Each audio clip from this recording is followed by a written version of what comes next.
Cotton production in the U.S. is an important business that accounts for $6 billion in raw cotton sales alone.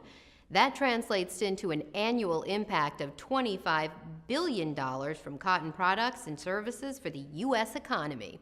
In Lake County, Tennessee, near Tiptonville, John Lindemood is a third-generation cotton grower. I have 10 farm families depending on me, along with my family, my father's family. Brothers and sisters are all involved in the ownership of the farm, and we provide income not only for our family, but the farm families that are working for us. I've been managing this gin since 1954.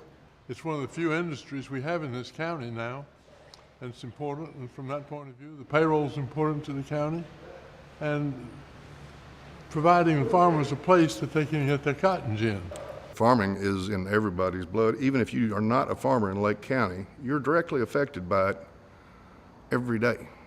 Control of insects has always been a cornerstone to producing quality cotton. In the season, we start out trying to control thrips, which are very small sucking insects that will attack the seedling cotton. You've got aphids, you have the whole worm complex that you have to deal with. So there's a variety of insects, stink bugs, there's a variety of insects that we deal with throughout the year.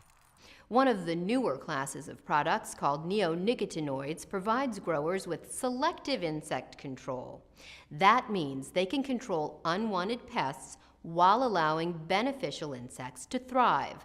This combination of natural and chemical control keeps insect pests at bay while limiting overall chemical use on crops. The benefits that we receive from the neonics are that they protect our seedling cotton, and they are the safest class of chemistry we have ever used.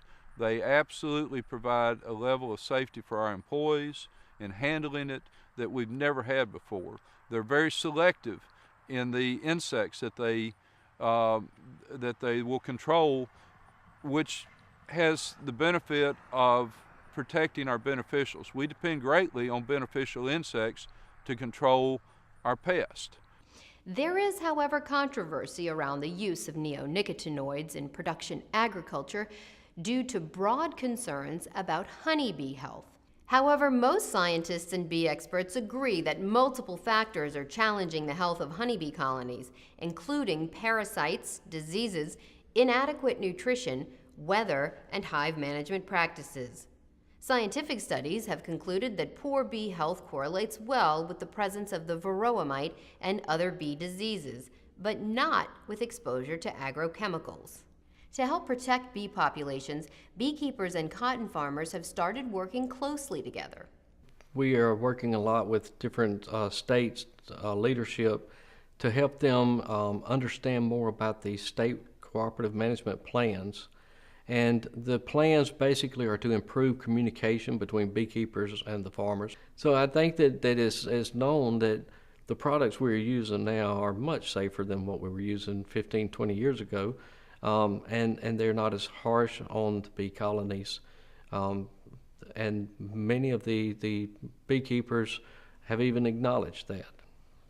Yet the pressure to remove neonicotinoids from the market continues, and the loss of these important production products has cotton growers worried.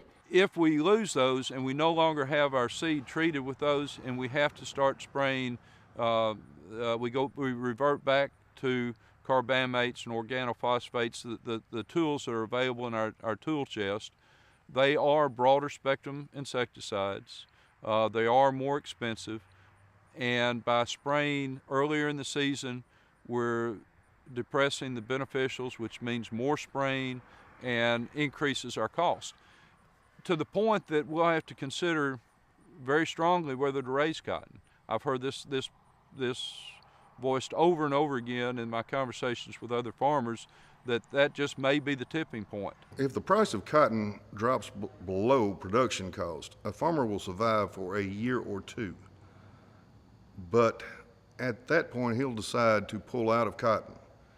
You pull out of cotton, I've got 10 people year-round that will have no job.